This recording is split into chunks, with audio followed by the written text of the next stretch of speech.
And welcome to the June 13th, 2022 City Council Work Session. Thank you for joining us in this hybrid meeting format we're using as our state and community continue to recover from the COVID-19 pandemic. For work sessions like this one, where there is no opportunity for public comment, those wishing to access the meeting can do so by watching the live stream available on our website, the broadcast on Comcast Channel 21, or by calling into one of the phone numbers listed for this meeting on the public webcast and meeting materials web page. Thank you again for joining us. And with that, I call the meeting to order, and I will turn it over to the city manager to introduce. Thank you, Mayor. I'm joined by a great, awesome team from community development. So I'm just going to kick it over to Will Dowdy. Hello. Thank you, Mayor, City Council. My name is Will Dowdy. I'm the Community Development Director. I'm here with Ann Fifield, our Prosperity Section Manager, and Denny Bro, our Planning and Development Director. We are here responding to Councilor poll, Councilor requests to talk about urban renewal districts. We're going to talk today about the downtown one. We're going to focus on that, talk a little bit about urban renewal in general, but then come back, talk with you about the Riverfront District, the other district, later on. We'll be scheduling that before break. So you can expect to see us back talking about this again, but we're not going to cover it all tonight. I just want to kick off by saying that I had the opportunity to see a number of you over the last week, actually, because we were celebrating two major accomplishments, one for each urban renewal district, the Farmers Market opening and the Riverfront Park opening. Those were big celebrations, and they really were celebrations. They were celebrations of some significant accomplishments, work started by this council, by the agency board, work championed by a lot of community members. What's interesting is that when you talk to people about downtown, as I've had the opportunity to do, you hear a lot of people say, yes, we have things that we're celebrating. We're very excited about the celebrations that we have. And there's also a lot of work to be done. And they don't want to lose track of either one of those. And so it's kind of with that tension in mind that I think it's a good way to start this conversation, because the accomplishments don't diminish the amount of work that still needs to be done. The work that needs to be done doesn't diminish the accomplishments that we've had. So that's the starting place. Think about that as we go forward. And I'll pass it off to you, Ann.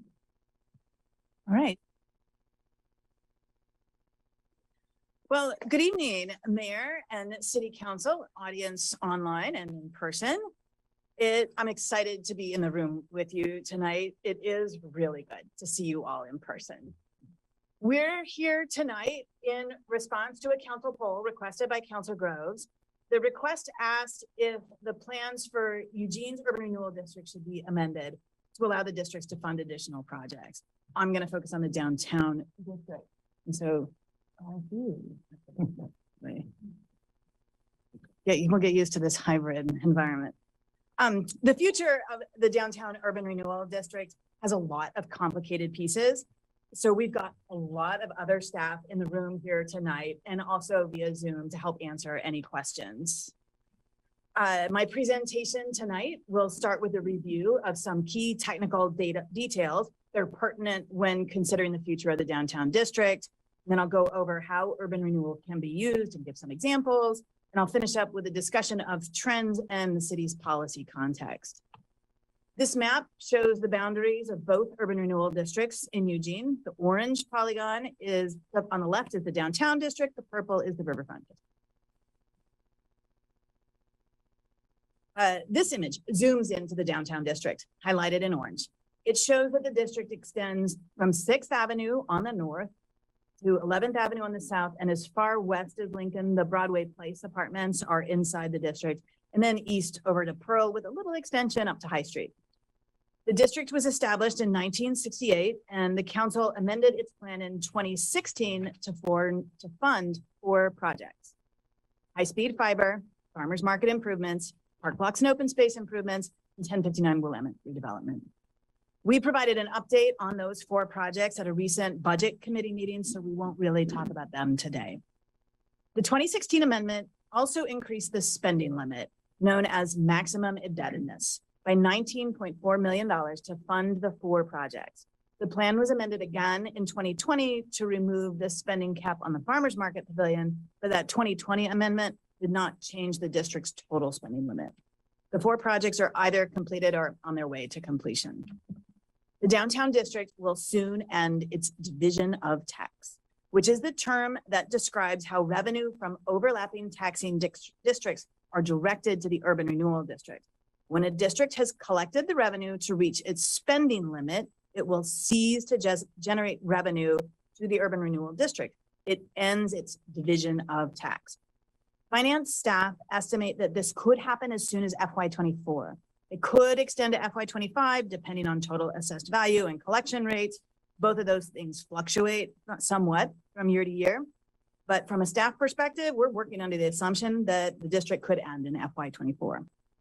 The district won't technically sunset.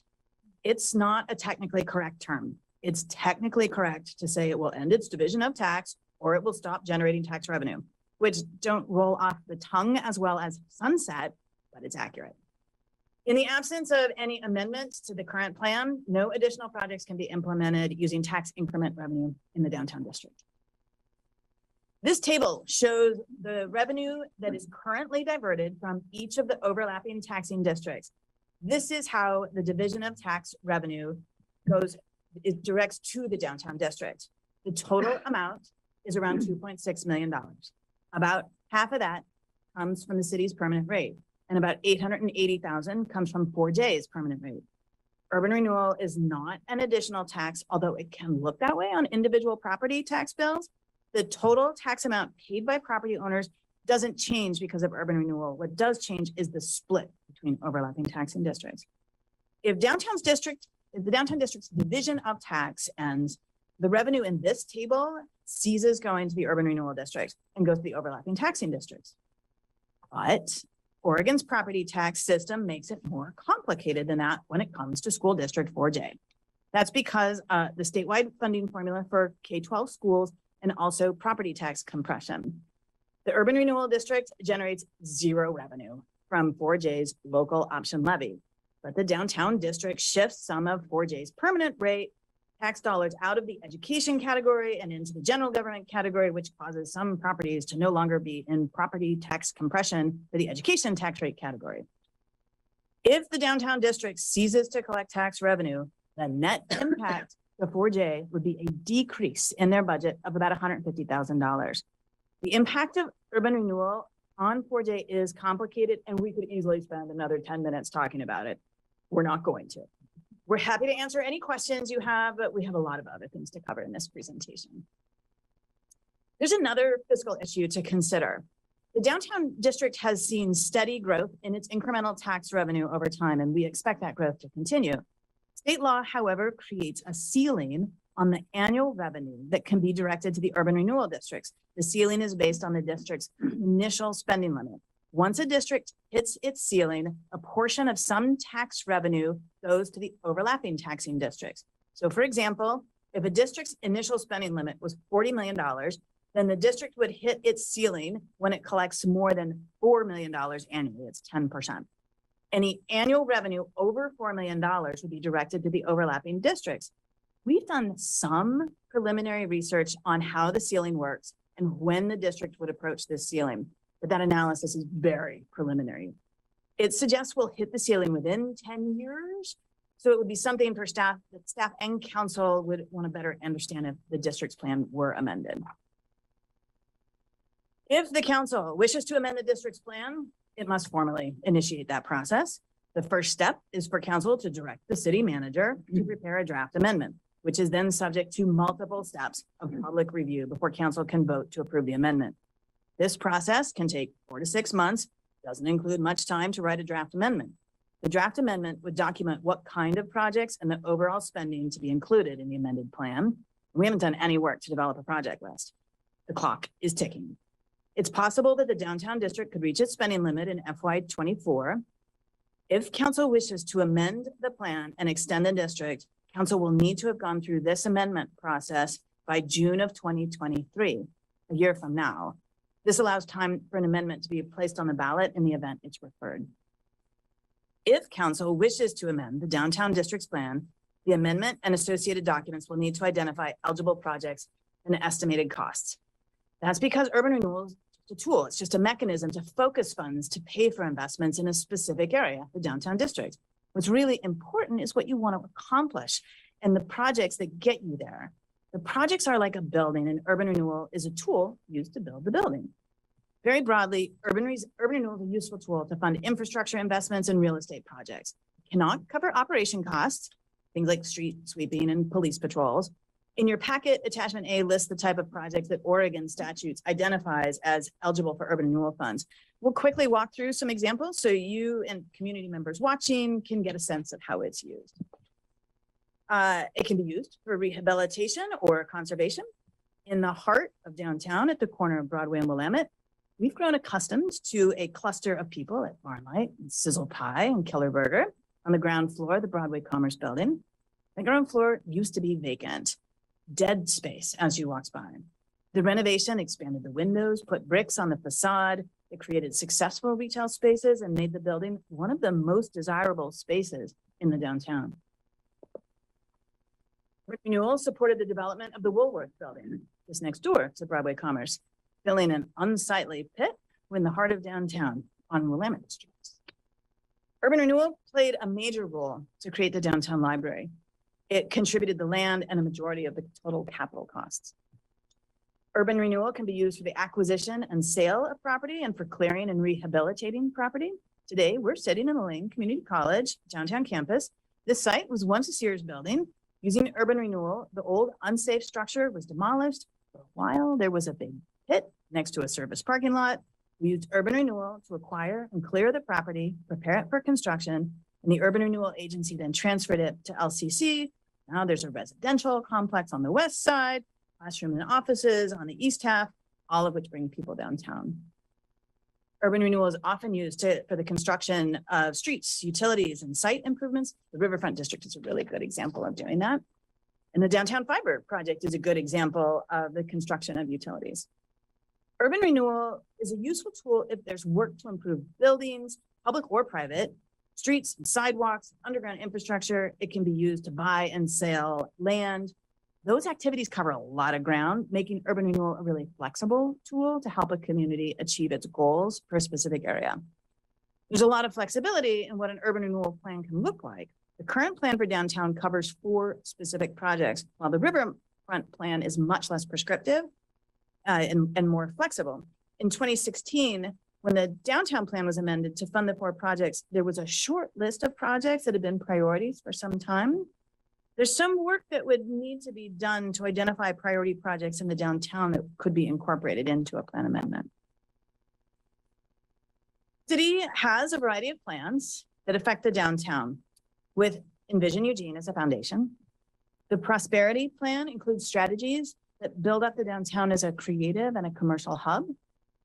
The Climate Action Plan includes multiple strategies that support the development of downtown and increase the availability of compact housing.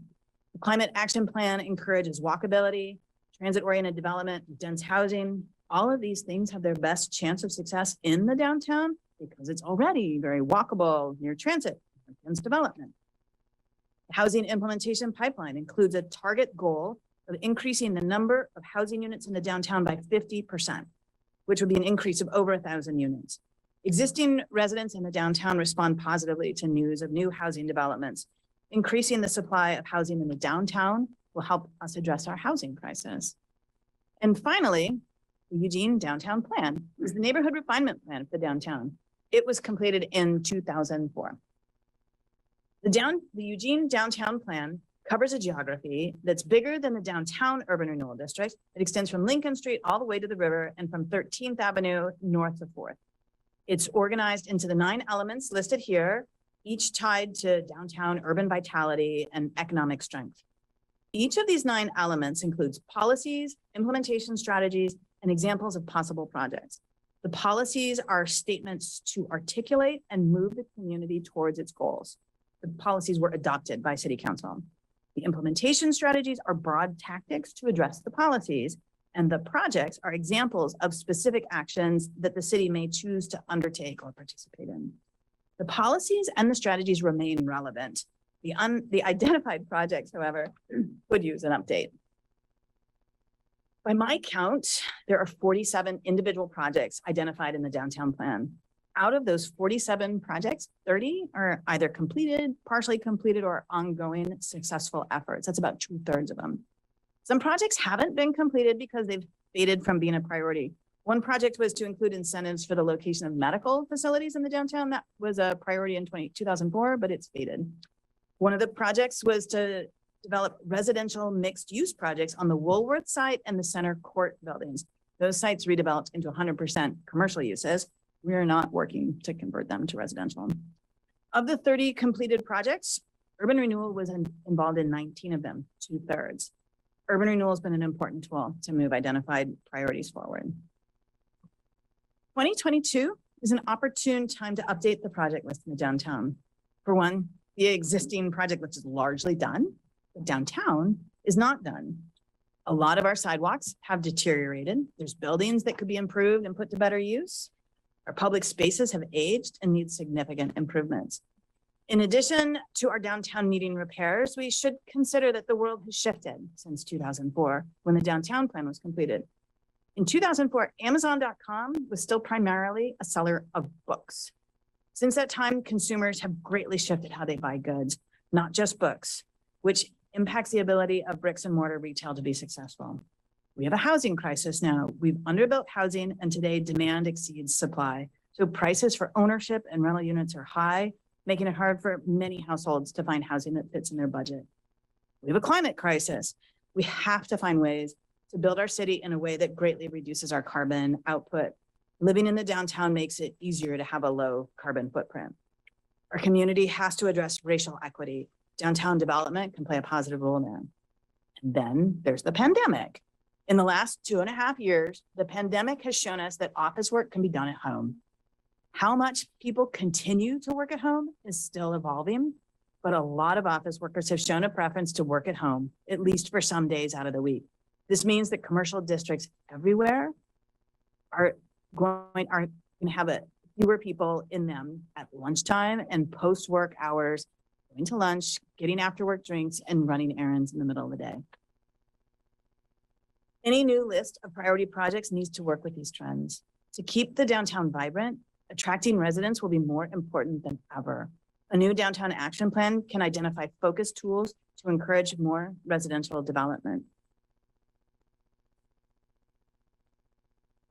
Downtown is the cultural and commercial center of Eugene and the region, but it needs some special care. If it's to be an attractive center that draws people of all ages to its theaters, the library, and its restaurants, we need to continually invest in its streets and sidewalks and encourage the reinvention of old buildings into new uses. Downtown is going through a shift as we emerge from the pandemic, and we should be prepared to meet new challenges to support changes that will enhance downtown's vibrancy. This community has accomplished a lot in the downtown. The new Farmers Market Pavilion is simply the most recent. We have a strong track record of partnering with private developers and other public agencies to build assets that benefit the community. As the downtown district approaches its end, it's a good time to really think about what's next. What's the next set of actions that align with the downtown plan that will build on past accomplishments to build a vibrant downtown with multiple opportunities to live, work, and play? I'll hand it to Denny to finish it off. Thank you, Ann. Just to wrap this up, our primary goal for today's presentation discussion was really to try to bring this urban renewal thing kind of back to its basics. How does it work? Why do we have it? How has it been used? And also, is there a need and desire to continue making this tool available for downtown projects in the future? And I think that's especially important given that the downtown district has been in place for a long time. And so, but I think there's some things that I just wanted to emphasize I think are important. First, Ann mentioned that urban renewal is just a tool. And so think of it as a revenue source to fund projects that the city council, that the urban renewal agency, that the community wants to advance in our downtown. And so when the Woolworth building gets demolished and we end up with a pit, we have an opportunity to reach into that toolbox and use urban renewal to advance those. And there's many examples. The farmers market, when we need a revenue source to back the construction of the library, urban renewal is in the toolbox and it's available to advance those kinds of things. 1059 Willamette Fiber, those are all good examples. But it's not the only tool. It really requires a whole toolbox that we use downtown. So that's something I think we should consider going forward. And then secondly, I think we've all come to an understanding that downtown is a really special place, and that's been reinforced by the significant investments that we've made downtown over the years. So the library, the park blocks, the farmers market, the Holt Center, the convention center. We have a half a dozen parking garages, public parking garages downtown. We've invested in many amenities like nicer sidewalks and street furniture and unique streetlights and landscape and all those things that make downtown special. And it's like our individual homes. Once you make that investment, you need to reinvest, and you'd like to think there's a time where we're done and I no longer have to deal with the roof, but there's always going to be needs, and we always have to protect those investments. So downtown is like that. So, 35 years after we make improvements between the Holt Center and the Graduate Hotel, we need to rethink. We need to redesign it. We need to bring it up to accessibility standards. And so in comes urban renewal, we reach into the toolbox and it's available to do those types of things. So with that kind of as the backdrop, the recommendation and the motion that's included in your packet really revolves around the need to first determine what are some of the projects and the needs downtown, and then come back to council and the agency for a discussion about the tools that we have in the toolbox, the urban renewal only being one of those. And continue to advance that really discussion based on those projects and what tools we have available. So specifically, the recommendation is to first develop a downtown action plan that you could then use to inform future funding discussions and potential action items around downtown and how we want to fund those. So with that, we're available for questions.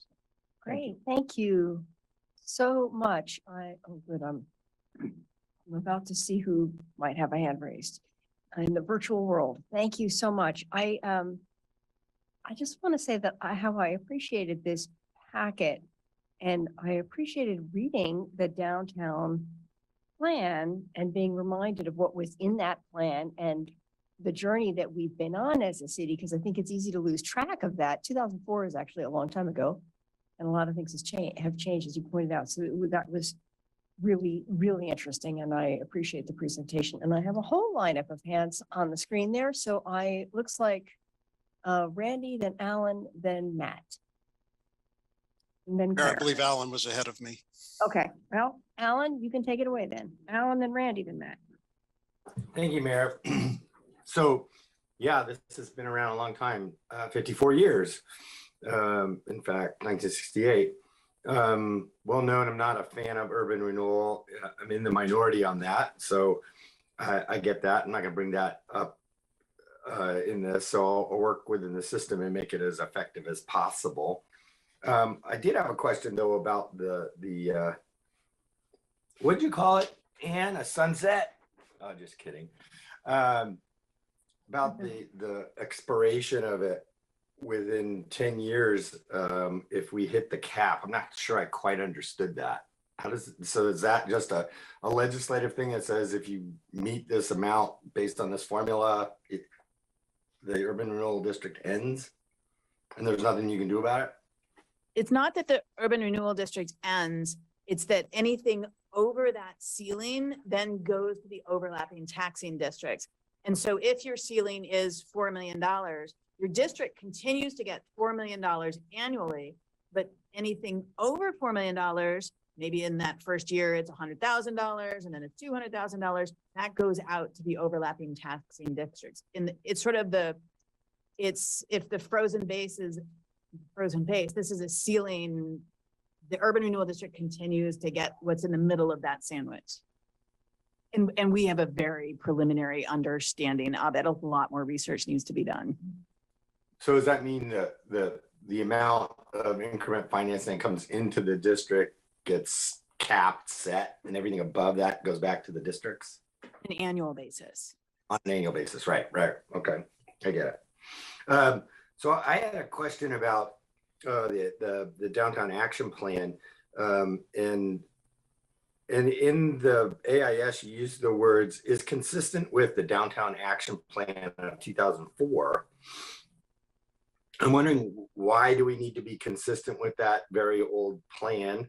And what's the legal effect of that of that downtown action plan? Does it act like a refinement plan, or, and so why wouldn't we just update the Eugene downtown plan instead of doing an action plan? Well, hopefully we have the downtown, the Eugene downtown plan. And I think this policies, which were formally accepted because it is a refinement plan, were accepted by council. And then the strategies and those policies that it supports, they're absolutely still relevant. It's just the individual projects that get us there that need to be updated. An action plan is a simpler process than trying to update the whole refinement plan. It's a narrower process that would take less time than updating the whole refinement plan. Yeah, so it's a pretty broad, the downtown plan is very broad with the nine elements to it, and most things can fit within that. So just as long as the actions in the new downtown action plan are not inconsistent with those nine topic areas, we're okay? Correct. Or do they have to be consistent? Consistent, align with them. And I think it's a good plan. It has good policies and strategies in it that you'd want to stay consistent with. Okay. That's all I had. Mayor, thanks. Andy, then Matt. Thank you, Mayor. And thank you, Ann. One more time, I think you just always do excellent work. I appreciated the AIS. And also, Danny, I really appreciated how you kind of summed things up there at the end. When I asked for this work session, I wasn't sure how I even felt about the urban renewal districts. I just didn't feel like they should leave us through benign neglect. But the more I look into it, the more I think this is a really important tool that we have for use in our city. To begin with, Danny, how is staff capacity as far as drafting a new downtown action plan? I think maybe Will would be a better person to answer that since it would be his staff. It's an undertaking that would certainly add something to our list, but I would say that similar to the writing of the housing implementation pipeline, it's something that actually consolidates some of our work and clarifies some of it. And so between the team that we have that works on urban renewal projects, Eric Brown, who's here with us, the downtown manager, I think that we've got staff who are interested in this, and it actually becomes a good exercise for us to streamline what it is that we're working on over the coming months. Okay, appreciate that. Should the footprint of the downtown urban renewal district remain the same? Is that something we should look at expanding? For example, it starts at 6th Avenue on the north side. What would happen if we moved it to 5th, which is the main corridor into the riverfront area? And then also, I'm interested on your thoughts of extending it into Midtown, where we do have some housing projects going on, and it seems like that area is very ripe to be included into our housing development portfolio. I'll take a shot at that. That's a complicated question because the state statutes have some limitations on how much you can expand the district from its original boundary. And then there's also some other considerations about, do you actually have projects you want to advance within that new boundary area? And then thirdly, there are some implications about adding more property, which in theory could add more revenue, but you're going to also hit that cap sooner or later. So it might not be that valuable. So it's a complicated question, but that's something that we would intend to go through if we start talking about updating the plan. All of those considerations, boundary projects, all of those would be rolled in together. Thank you. I would really like us to at least look at that. So at least we have some answers to those questions. I know urban renewal funds can be used for acquiring property. Does that count for like an existing building that could be used as City Hall?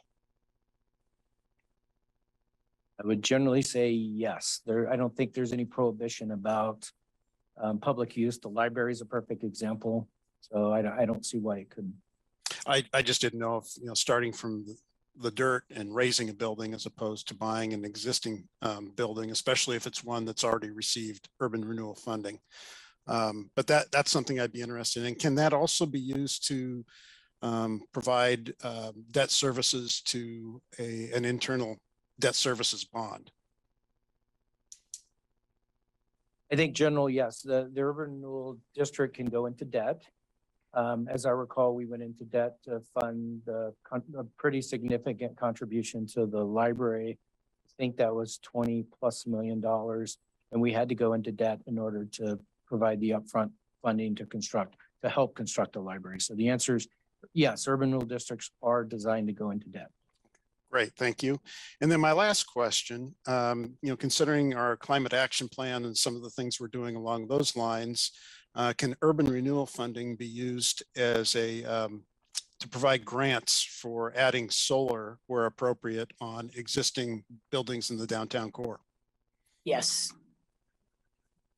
Okay. Well, those are the main questions I had. I hope my colleagues will give this serious consideration to moving forward with this, but that's all I have at this time. I'll be interested to hear what others have to say. Thank you. You, Matt, and then Claire. Thank you, Mayor. I really appreciate Councilor Groves honing in on the potential for urban renewal dollars to benefit refurbishing or adding elements to an existing building that has already utilized urban renewal for a different educational purpose, and perhaps there's an opportunity there to transition. Of course, I'm alluding to the former Sears Pit, now the Mary Spieldy Center / City Hall, downtown LCC. And so that would be welcome, I would think, I would hope, moving forward. So I'm looking at the mayor alluded to this on page 45 of the downtown action plan. I'm looking at a dozen development opportunity areas in the urban. It's beyond the urban renewal. It's essentially in the entirety of downtown and the riverfront area. And it's just fascinating to see, of the dozen, how many have transformed in the last 18+ years. I like Councilor Groves. I'm wondering why the urban renewal district hasn't been adjusted since 1968, when pretty clearly the downtown area runs from 4th or so to 13th, and yet that urban renewal is only such a small sliver of downtown. Does that prevent, or what kind of challenges, Denny and Will, does that present council from potentially creating an expansion or another urban renewal district headed out 6th and 7th, out 99, and I'll pause there because I've got some follow-ups about other potential projects.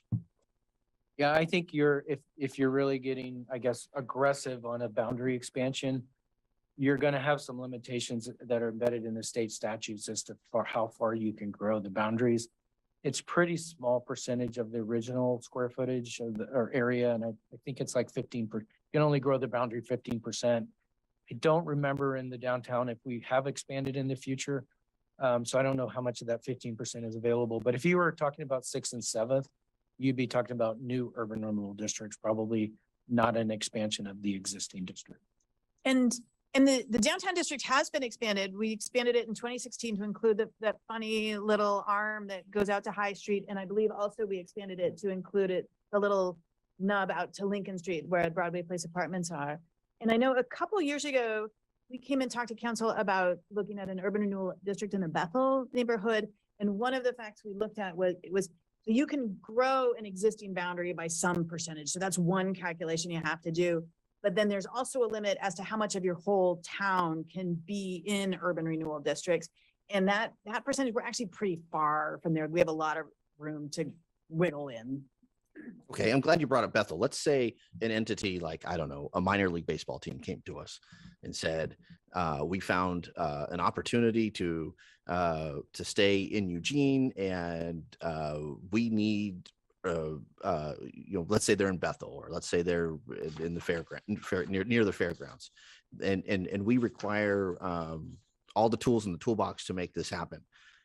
If this council wanted to make that investment and expand an urban renewal district, what's the timeline? What's the process? How appropriate or how legal is it to do so for an entity like an existing minor league baseball team, hypothetically speaking. I think there's and I'll answer this in a very similar way.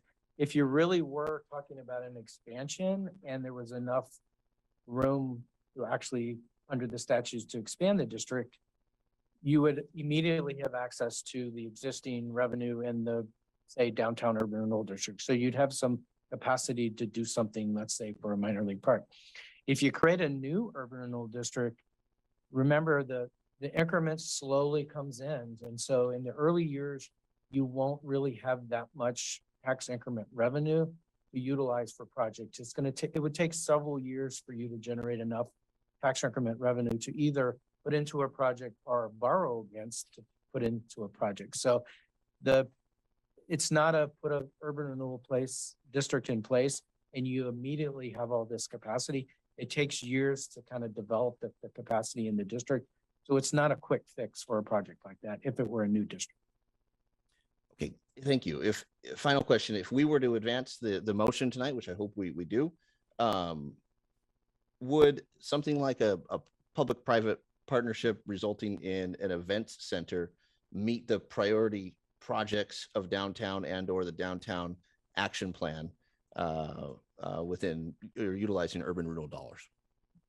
It's consistent with some of the strategies that are in the downtown plan.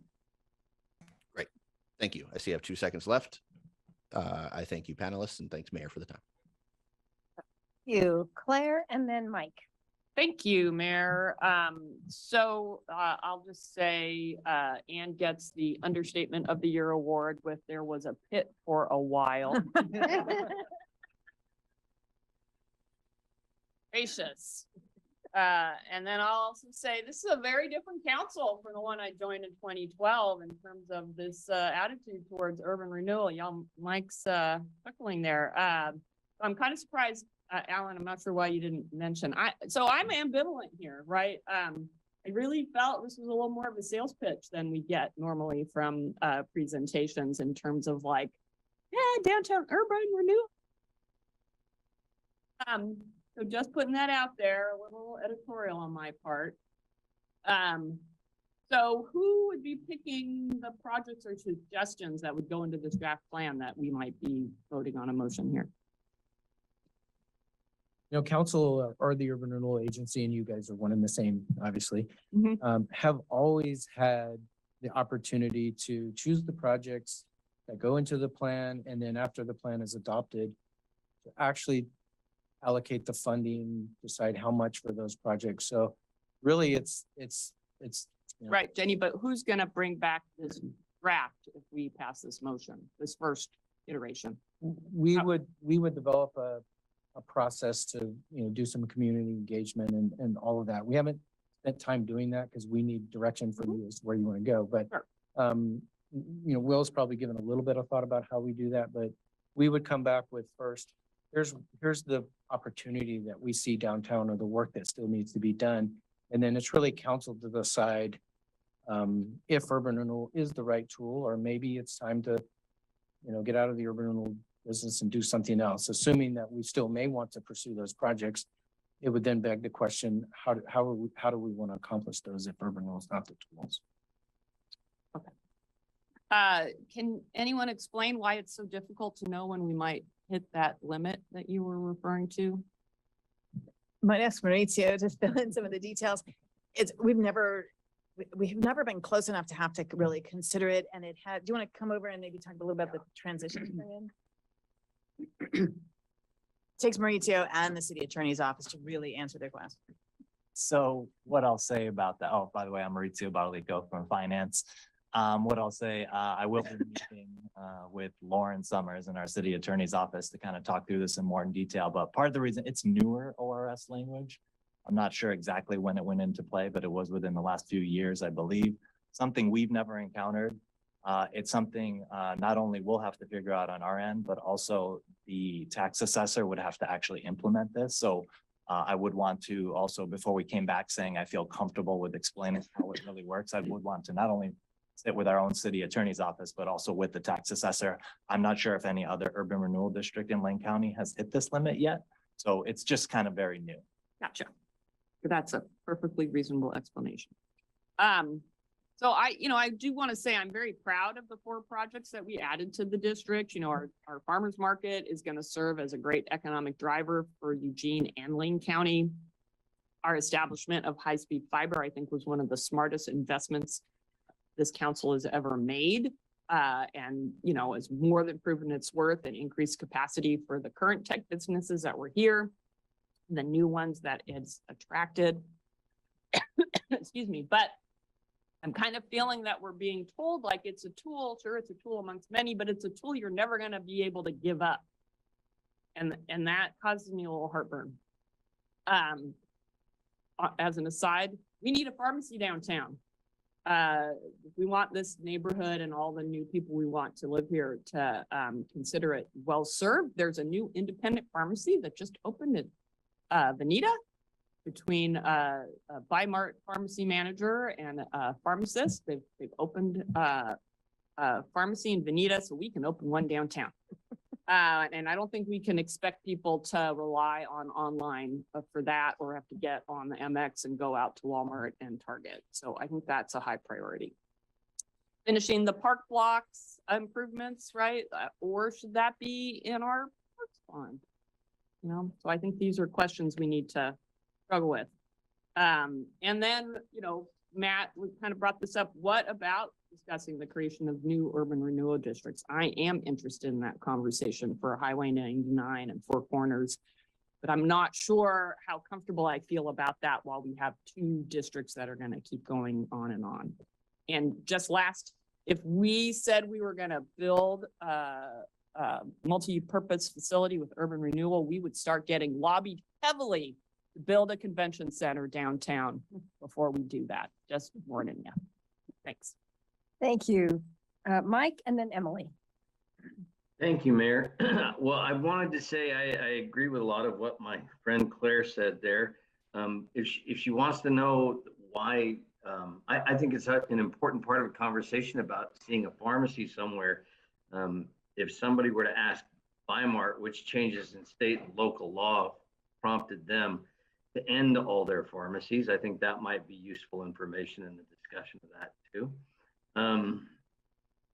The first question I have is for Denny, and it's, if we were to add land to a currently existing set of boundaries, like say downtown, does the new geography create a new starting tax increment base at a higher number than the rest?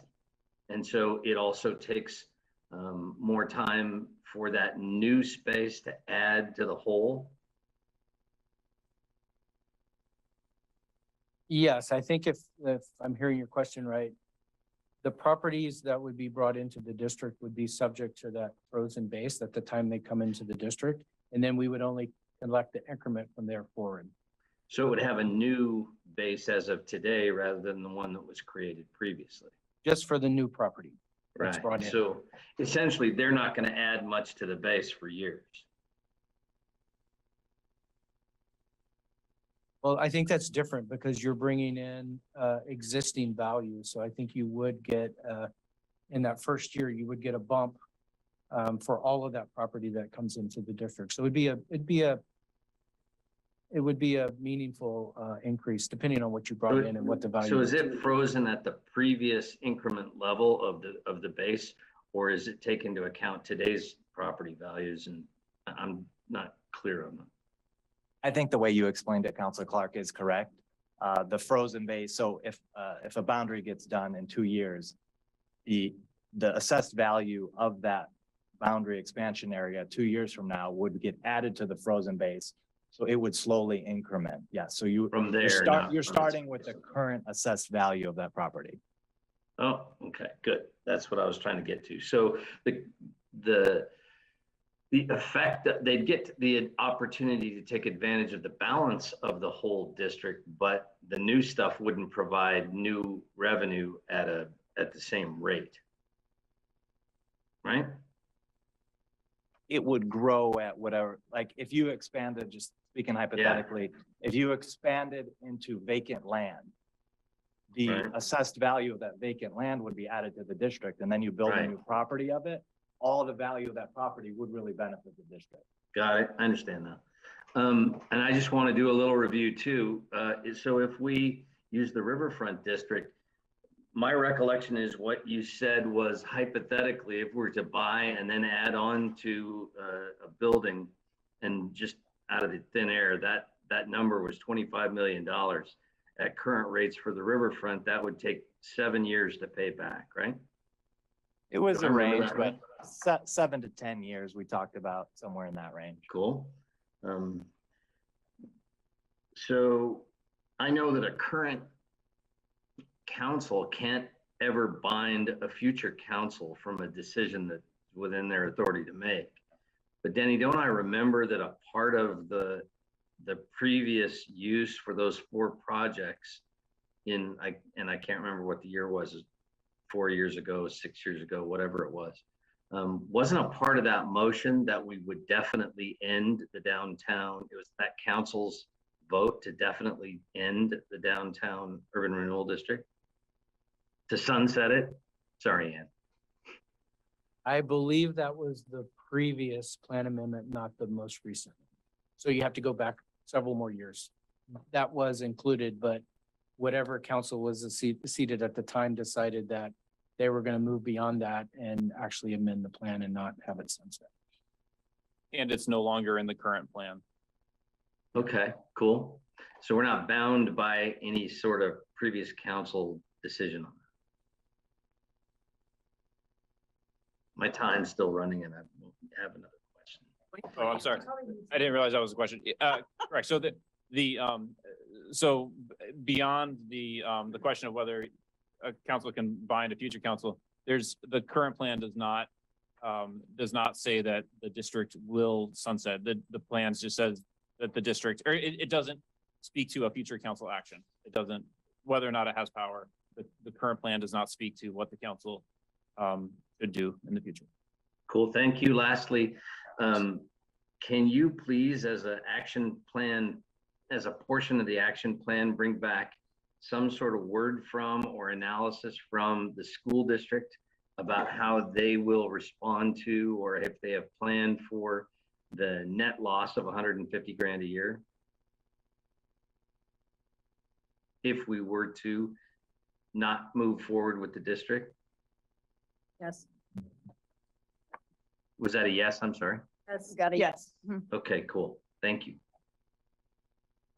Emily and then Jennifer. Thank you. I'm very interested in creating a new downtown action plan to see what we think still needs to be done and how it could benefit and roughly what it would cost, since that's one of my main areas of interest. So yes, let's make a new downtown action plan. But that doesn't mean we have to use urban renewal to do it. So I sort of see it as 2 things. Yes, I want the action plan. I'm not going to say anything about urban renewal right now, except I still don't like it. Yeah, I'd like to do that. One of the things I liked the best was those sidewalks. I love sidewalks. So, but maybe that come out of the transportation bond and the park blocks that could come from the parks bond. One question we said with the money that we've already distributed, that none of it could go to a city hall. So if we kept going with this, would City Hall then be back on the list of possibilities? The City Hall is an eligible project. City Hall is the kind of project that's eligible for urban renewal, because if it's in the district and it's a capital project, then it can be, urban renewal could be used on it. It's the current plan that is, that says that it can't be used on it. And so if the plan were amended and rewritten, then that would be something that council could choose to change, and anything could be prohibited by a plan. So yes, so you can change that. We did a new City Hall, just like the library, that's not going to pay taxes. So how does that make our urban renewal money increase if what we're spending it on doesn't increase the taxes? It doesn't directly. adds a use in the downtown. It adds in the same way in the farmer's market. It's a place for people to come and to add vibrancy to the downtown, which then can stimulate private development surrounding it. Okay, but we're depending on that private development to make it keep increasing, because otherwise if it's not going to increase, why are we doing it? I totally agree about the pharmacy. Eric Brown and I have been talking about a pharmacy for many years. Even reached out to Primark to say, hey, would you come do a mini Primark? Don't sell the guns or the sleeping bags. And they said that they didn't, because they didn't have a small scale model. They were more rural. But it'd be great to have, a local pharmacy, but, Walgreens, CVS, we desperately need pharmacy and the sundries that you can get at the same place. Okay, I really don't like urban renewal, and part of it is I don't think it's fair. What sorts of things won't get done if we keep this tax money downtown? What are the overlapping districts? I don't really understand as to where that would go. So it doesn't seem to me like we have to use it. If that money doesn't go into the urban renewal money, it'll go into the general fund, and then we could decide to spend it on the city hall or something else. That seems so much more straightforward and honest to me, especially since we're going to have cutting our budget. Things are getting really pretty dire. We've got major inflation. So I'm not sure I want to be bound to put that tax money into just a certain part of the city when we may have more global needs. So I'm really cautious about this, and whether we make new districts, that's another discussion. Thank you. Okay, thank you. Jennifer and then Greg. Thank you. Thanks for coming and for this presentation. I appreciate you brought lots of helpers with you today that we've had to dip into. That's great. So I really think that urban renewal is a really useful tool. I don't necessarily agree with the way it was used in the past, but I think we've made a lot of really good decisions and had some very valuable projects that have happened. But I do have some mixed feelings about it sometimes, about the fact that it feels, I think, like Councilor Slot was saying, almost inevitable that once you start it, like you're expected to keep going. And I think for districts like the riverfront, I can see it ending someday, and we're done in that, and we move on. But one of the things I've learned being on council is that the downtown really needs constant tending, in my opinion, and this could be a really useful tool to be able to do that in a way that we might not be able to if we weren't able to utilize it as a tool. So I'm very interested that if we can identify some really positive things that need to be done in that area, of redoing the plan and moving forward with keeping the district into the future. I'm also really interested in how we can use it in other areas of the city, particularly in the Bethel area, though I'm not sure the fairgrounds is in what I would consider Bethel, but I don't know, maybe I need to look on a map, but I think it could be a really valuable tool in some of these areas that have had, that need some more attention. And I assume that rather than through this discussion, that would come through while we're planning in that area. Is that probably how that would happen? Yes, okay. We're really interested in having those discussions in the future when it is appropriate. And I do not have any questions, and but I am prepared to support this motion when it comes up. And that's it. Thank you, Greg. Thanks. Thanks, Mayor. I had to unmute myself. And a few years ago, I sat down with Denny and other members of the planning staff that are here tonight to talk about urban renewal in Bethel and what the possibilities of that were. And at that time, and correct me if I'm wrong, you basically informed me that it would take several years for us to build up an urban renewal district in which we could create the kind of funding that could be utilized to leverage projects or to assist in development of projects in the area. Can you tell me a little bit about the urban renewal district that was formed back in the late 60s, early 70s that led to the construction of State Streets Park in Bethel and how that worked? I only know it by kind of its legacy, and I think that's a little different kind of focus of an urban renewal district. There are urban renewal districts that are more short-term in focus, meaning we want to accomplish a specific project, and I think in that case it was mostly around the park and maybe some other amenities. And once that project was complete, the urban renewal district then sunsets and there's no other project really to advance. So I think that was an example of a kind of a project specific focused urban renewal district versus what we've done downtown is just continue to add projects to that plan as we've gone down the road. And there's always been a lot of need downtown.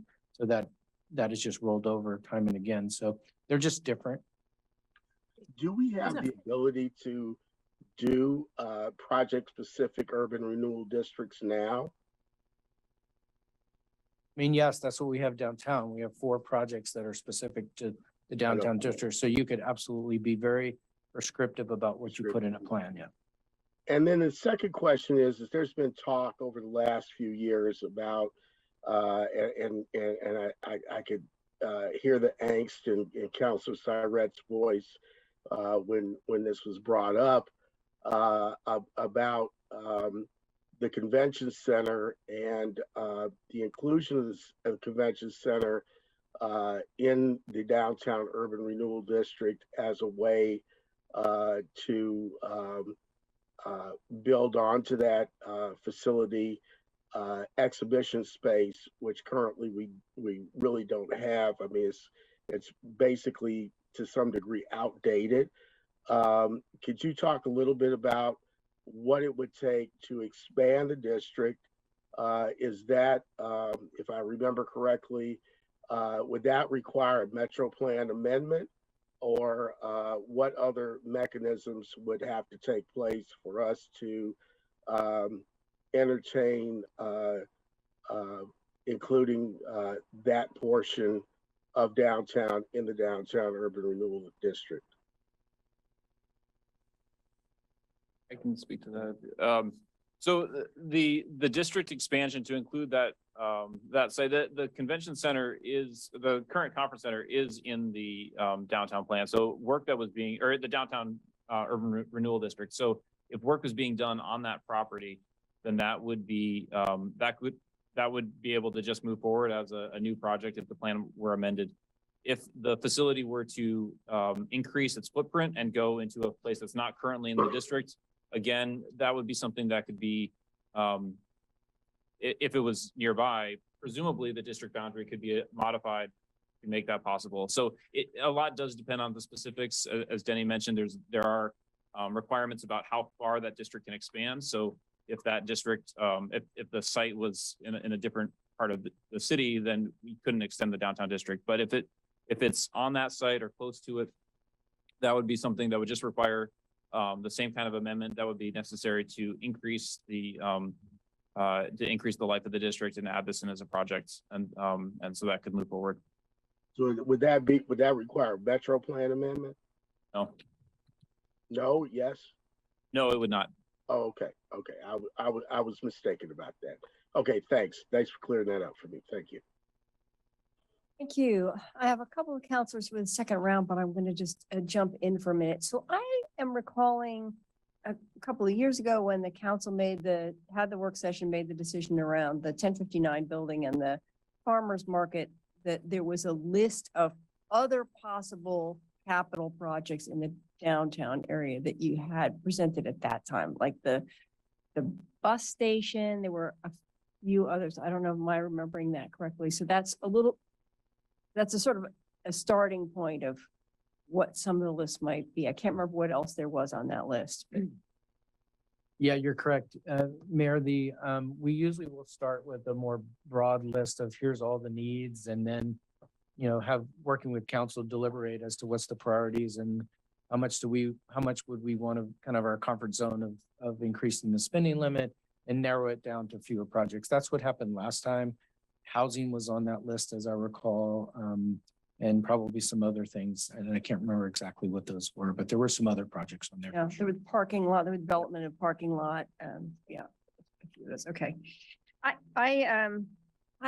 I recognize that this is an economic development tool really and it works if you are developing land that has some value. And what I'm recalling somebody saying previously is one of the challenges with an urban renewal district along 6th and 7th is whether it would generate enough income. Am I also remembering that correctly? That was one of the concerns.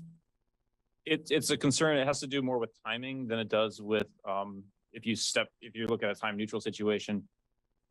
I think it's something, I looked this up at one point and I'm not confident about the specific numbers, but it's something like $7 million of tax of assessed value gives you about $100,000 of tax in the district.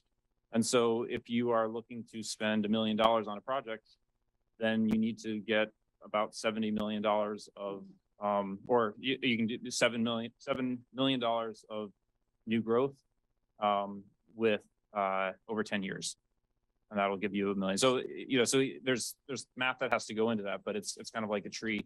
Just because you plant it today doesn't mean you have shade. It's something you have to, it develops over time and is much more effective the older the district is. Okay. And if I could just add to that is, we're really also, like Councilor Saret is excited about the projects we've accomplished downtown, but urban renewal is not the only tool we've used. It's really taken a whole toolbox and MUPTI and federal funds and CDBG and parking and grants and state. I mean, there's a big toolbox there. And so when we start thinking about 6th and 7th, I would just encourage us to really think about what's the toolbox that we need to get us where we want to go and not limit it to urban renewal. And we can get excited about a lot of projects, and urban renewal is just one of the things. I mean, we have shown some excitement, but it's mostly about what we've accomplished. We actually don't get that excited about urban renewal because it's not the most popular thing, but we are excited about what it's been able to do and what it might be able to do, or what some other basket of tools might be able to do as we go down the line. So I just encourage us to think about a toolbox and not get too locked into just urban renewal, because it takes more than just that tool to probably get us where we want to go on 6th and 7th or anywhere else. Okay, that's really helpful. And that's going to come back to us, that more description, because I'm also very interested in what we can do for Bethel and looking at Highway 99. And so we're looking at that whole package. And I will confess to still being a little bit confused about this sort of 10-year cap and my concern about the sort of time frame that if we have a project list, we would have to be looking at a project list conceivably that works within that 10-year time frame, right? That we could accomplish. Am I getting that right? That the districts can continue to go over time. Time isn't the constraint. It's the annual revenue that will cap out. Right. And so you'll still get revenue every year, but it will cease growing after we hit so that. it'll just hit a plateau. Yes. Oh, okay. That's a good word. I wish I'd thought Got it. It'll hit a plateau. Got it. Okay. Thank you. I was confused about that. All right. That is helpful. And okay, I think those are my questions, and I'll send it back to Alan and Matt for second rounds. Yeah, thank you, Mayor. So one of the things I learned about tax increment or urban renewals is to pinpoint on or focus in on the tax increment financing. It's only once the base is set, it's only the incremental assessed value that goes to the urban renewal district. So all the growth goes forward. So new development. So therefore it's very slow in growing. So that's why new districts take forever, and it's not really feasible to do that, to add any urban renewal dollars to the coffers of the system like that. And as far as the Lane Event Center, Matt, I might realistically, so the urban renewal district's about 19 square blocks, and the Lane Event Center's almost that size in geography, and you can only expand it like 2 blocks given the 10 to 15% minus what we already expanded it. So and it has to be contiguous. So reality of expanding over to the Lane Event Center is just not there. And creating a new one just doesn't get you any place fast, take a decade or more. And correct me, staff, if I got that wrong, but that's how I look at it. The reason I didn't like so on the expansion of the urban renewal district, if you expanded it or if you created a new one, that has an impact on the general fund. So all that increment doesn't go to the general fund, it goes to the urban renewal district. So if you are counting on growth in assessed value to fund future services to provide COLAs and increases in cost, that no longer is there, and it puts pressure on the existing general fund programs by expanding or creating new urban renewal districts. So you have to think about the impact on the general fund when you do an urban renewal district, because you no longer get the benefit of growth in the city to the general fund. It goes to the urban renewal district. Question I had about the downtown project list of 47, does that get updated and like delete the not done or the ones that we've completed? Daylighting the mill race is in there. I think that one's kind of a goner as in terms of a project maybe, but what happens to that list? That list is in the downtown plan, so it would stay there, but I think if you created a new action plan, you would amend the plan, you would attach it to it. There would be some kind of process to show that it was updated. So the amendment of the downtown plan, we can amend the downtown plan and take out those old ones. Okay. Do you have any ideas about like what projects we might put into this new list? And second question is, how will we develop the list? What's the city council and the public input into that process? Speak to projects and I can talk about the second part.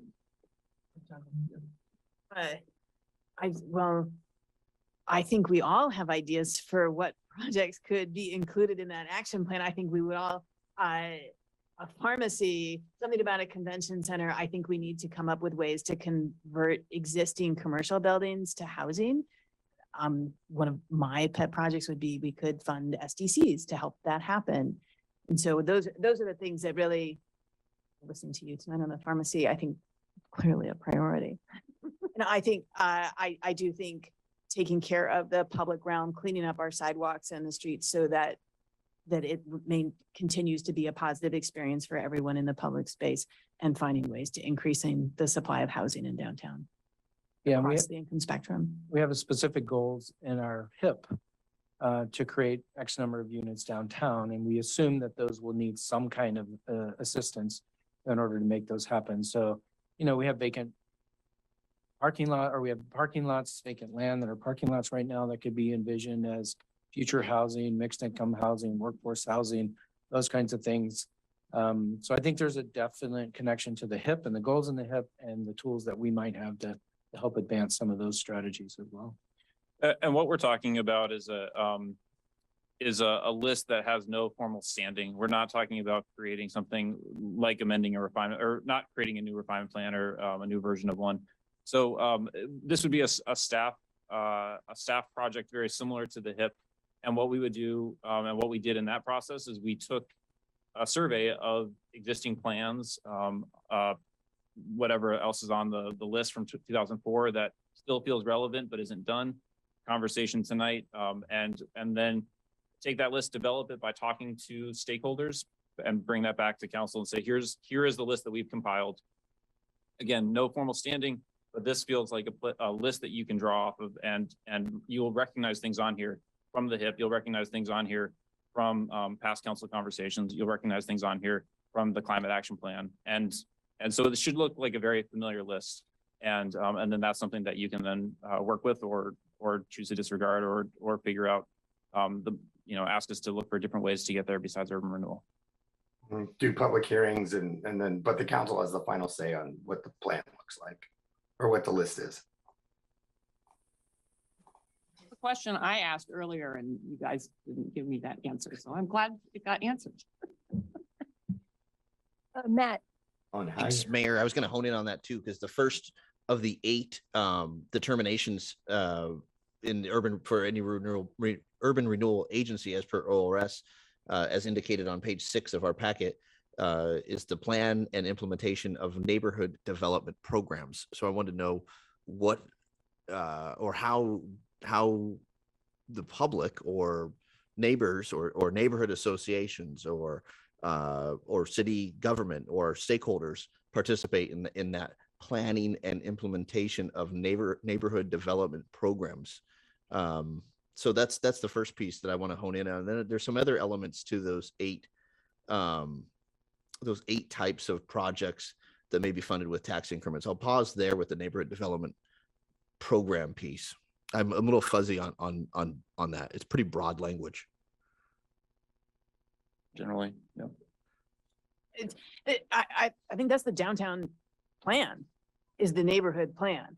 And so, and then the neighborhood group, the downtown neighborhood group, and then as well as other downtown Eugene merchants is a clear stakeholder. And all of the different organizations that belong to Friends of Downtown are sort of the first pass of stakeholders to reach out to that are all directly involved in downtown. Right. So it's the downtown plan that was last updated in 2004. Correct. Okay.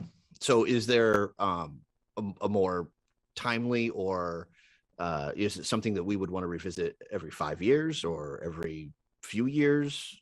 So 18 years from now, there isn't a future city council looking at their projects and perhaps outdated projects that we might have been talking about in 2022.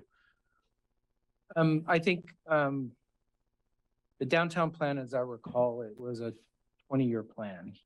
So we are getting to the end of that planning cycle. And so for several years now, we've been talking about we're going to need to update the downtown plan. And so there is a couple of options. You could do the full downtown plan update refinement plan, or you could do a abbreviated version of that and just really focus on updating the projects, assuming the plan is still solid and relevant. And we think it is. So the recommendation really is to focus on, let's update the action items because we have accomplished a lot of those and they need to be refreshed and rethought and modernized, and not really go back and rewrite the whole downtown plan, which would be a different process.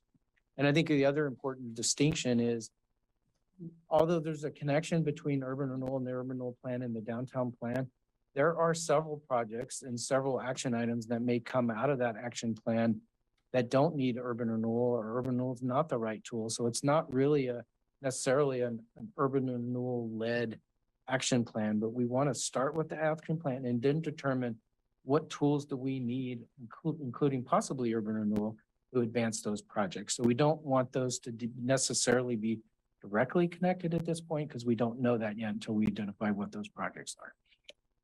Okay, thank you. So it cannot, urban renewal cannot cover operation costs, but there are some projects that have been discussed tonight that I would express my enthusiasm to exploring utilizing urban renewal dollars to cover costs of establishing a downtown pharmacy, erecting a convention center or a Eugene events center, a city hall, even if and especially if it is toward improving the existing Mary Spildy Center downtown LCC City Hall space, housing, multi-use stadium, though that's clearly outside of the urban renewal district, the mental health crisis center, Emily's Lose. I'm going to give Councilor Semple a plug and props here. Councilor Semple's Emily's Lose. I'm giving you ownership on those Lose, Emily. They're great. They're $300,000 to $400,000, and I could make a strong argument that those are improvements in our downtown as per the Oregon statute governing types. They're site improvements.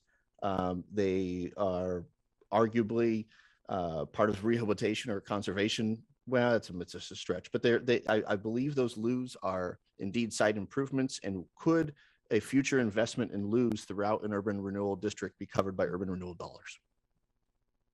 Yes. Yes. Great. Thank you. Okay, Claire and then Greg, and then I see Mike. Thank you. Well, so this has been a great conversation, and I really appreciate I'll do some specific appreciations. So I appreciate Denny kind of making that distinction between, we have the downtown plan, which doesn't necessarily mean downtown urban renewal project list, but the title of our work session was Urban Renewal District. So I did note in the attachment B, page 10 of our agenda, that it says the downtown plan study area overlapped with the Whitaker plan, the West University refinement plan, and the Jefferson Far West refinement plan. So just drawing that out for folks. And it's the Downtown Neighborhood Association is the neighborhood group for downtown. I also really appreciate Alan reminding us that when we do set up an urban renewal district, we forego the general fund revenue that would normally come from that. And those are funds that can be used for operations. So I think that is something we need to keep in mind. But I also appreciated Jennifer's framing that this particular part of our town kind of does need constant attention in order to not have it backslide. But urban renewal doesn't necessarily have to be the tool to do that. So just grappling with all of that and appreciate the conversation. Great. Greg and then Mike. One of the old jokes, and I'll go to this. When I was growing up, urban renewal in my neighborhood was referred to as Negro removal, which is what it was. Urban renewal was used to destroy my father, the neighborhood that my father grew up in Cleveland. Created highways to help build and establish suburbs, and created urban sprawl. How do we, or is it just council diligence and attention that keeps this tool from being misused or nefariously used to do things that result in unintended consequences? Thank you for that, Councilor Evans. If you look back at urban renewal, mostly federal urban renewal, which is still urban renewal, it's just a different brand. And you look back at how it was used in Eugene even, and there's some beautiful historic buildings that you look back at those pictures and you say, why did we do that? So there's a lot to be learned about how we. 6th and 7th Street specifically, correct? Say that again? 6th and 7th Street, that was part of what a lot of those buildings were? Around the Holt Center, 5th and 5th Street, Broadway and Willamette. So there's a lot to learn about good and bad about how we used urban renewal. So we have tried to be a lot more diligent.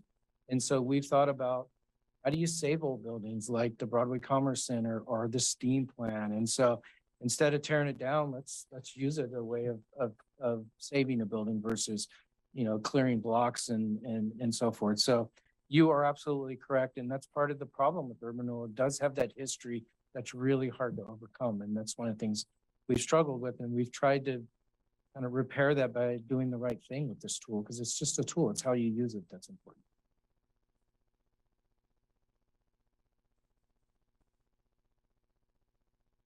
Are you done? Okay. I can't see Greg, so you finished? Okay. All right, Mike. Thank you, Mayor. I want to urge colleagues to remember and staff while creating this list that I suspect we're going to vote to send you off to do, to keep in mind the quality and the kind of projects that happen on it. I was one of those who early on in the last round of this tried really hard to put fiber up front in the downtown core is the most important thing. We needed that financing tool in order to accomplish. I agree with Claire. I think it's one of the smartest things we've done. But there's a substantial amount of people in Eugene who do not like downtown urban renewal district and would like to see it end at I won't say at any cost, but I'll say, you know, they really will be willing to fight it. So I would urge that projects that come back on the action list are, and I don't take this the wrong way, are more than improving the sidewalks, but are substantial things we need or have you can easily tell the story of how it'll enhance our community significantly. Because I think, as was mentioned at the beginning, we need time for this to clear the hurdle of a likely referral to a ballot. And I think there will be, whatever the projects are, unless it's something really, really needed, really attractive to the future of our community, it will meet substantial resistance. So I just ask staff to bear that in mind. Thanks. Okay, thank you. I think if there are no other comments or questions, we're ready to put a motion on the table. Okay. Move to direct the city manager to create a downtown action plan that is consistent with the Eugene downtown plan to identify opportunities, needs, and inform future funding discussions. Second. All in favor, please raise your hands. 1, 2, 3, 4, 5, 6, 7, 8, and that passes unanimously. Thank you so much. That was really an interesting conversation, great information. We really look forward to the follow-up work session. So thank you. And with that, we are adjourned.